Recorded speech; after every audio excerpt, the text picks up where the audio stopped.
The news spread quickly. Within days, newspapers and television stations were reporting the incredible story of Samuel Harrison, the once successful businessman who had lost everything, only to recover a fortune worth $50 million after years of legal battles. People who had ignored him suddenly remembered his name. Former business partners began calling. Distant relatives who had abandoned him started visiting with gifts and smiles. Some even claimed they had been searching for him all along. Samuel simply smiled. He knew the truth. During the years he had spent on the streets, none of them had come looking for him. The only person who had treated him like a human being was Daniel. One morning, Samuel invited Daniel to his newly restored home. As Daniel entered, he couldn't believe his eyes. The house was elegant, but what impressed him most wasn't the expensive furniture or luxurious decor. It was the warmth with which Samuel welcomed him. "My son," Samuel said, embracing him tightly. "You'll always have a place in this house." They sat down for breakfast. After a few moments of silence, Samuel looked at Daniel with a serious expression. "I have something important to ask you." Daniel nodded. "I'm listening." "I've decided to rebuild my construction company." Daniel smiled.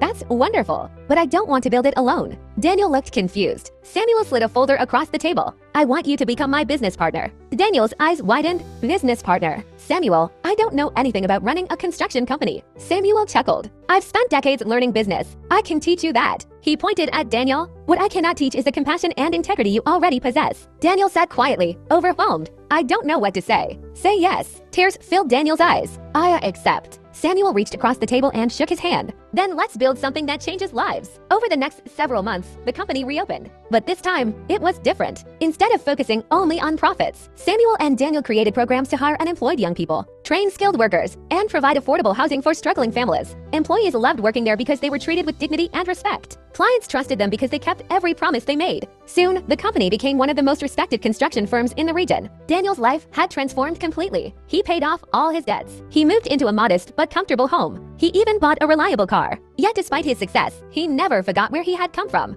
Every Friday evening, he still visited homeless shelters with food and blankets. He never arrived with cameras. He never announced his visits on social media. He simply helped. One rainy evening, Daniel noticed a young boy sitting alone outside a convenience store. The boy couldn't have been older than 12. He looked frightened and hungry. Daniel walked over. "Are you okay?" The boy hesitated before answering. "My mom is in the hospital. I don't have anyone else." Daniel bought him a warm meal and sat beside him. As they talked, Daniel saw a reflection of himself from years earlier. Lost, scared, and sure of what tomorrow would bring. He gently placed a hand on the boy's shoulder. "You don't have to face this alone." Daniel contacted Victoria Adams and the foundation immediately. Within hours, they arranged temporary housing, medical support for the boy's mother, and enrolled the boy back in school. As they drove away, Samuel smiled. "Do you see what's happening?" Daniel looked puzzled. "What do you mean?" Samuel gazed out the window. "The kindness you showed me has now reached someone else." Daniel smiled softly. "I guess kindness really does spread." "It always does," Samuel replied,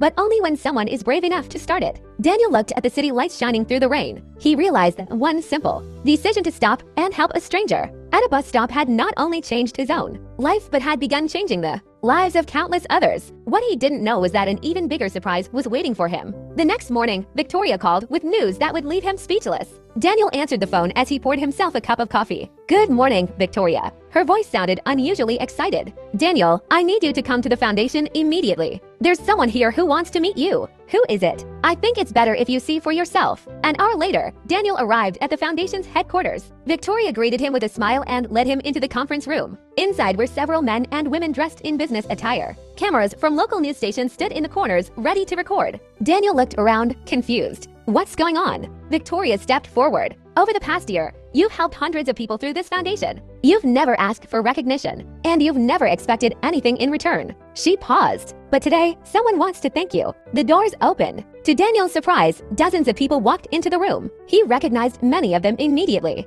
The elderly woman who had received food during the winter. The young father whose family had moved into affordable housing. The little boy whose mother had recovered after receiving medical support. Former homeless men and women who now had stable jobs. They all stood together, smiling. One by one, they shared how Daniel's kindness had changed their lives. Some fought back tears. Others couldn't. When the last person finished speaking, the room fell silent. Then Samuel stepped forward. "Danny," he said, his voice trembling. "The day you bought me a simple meal, you thought you were helping one hungry old man." He smiled. "But you gave me something much greater. You gave me hope." Samuel reached into his pocket and removed a small key. "I spent months thinking about how to repay your kindness." Daniel quickly shook his head. "You don't owe me anything." Samuel smiled. "This isn't repayment." He handed Daniel the key. It's trust. Victoria rolled back a curtain covering a large display. Behind it was a beautiful new building. Across the front were bold letters, the Daniel Hope Center. Daniel stared in disbelief. What ...